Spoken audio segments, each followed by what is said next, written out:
मागच्या 2 दिवसापासून धाराशिव जिल्ह्यात मुसळधार पाऊस पडतोय।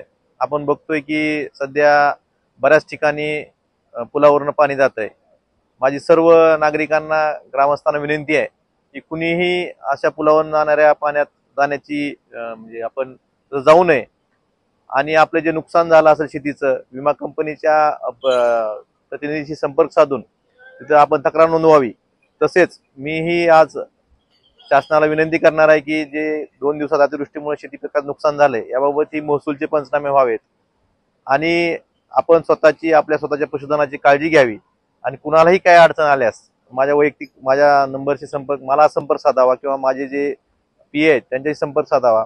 आपण स्वतःची आणि स्वतःच्या पशुधनाची काळजी घ्यावी।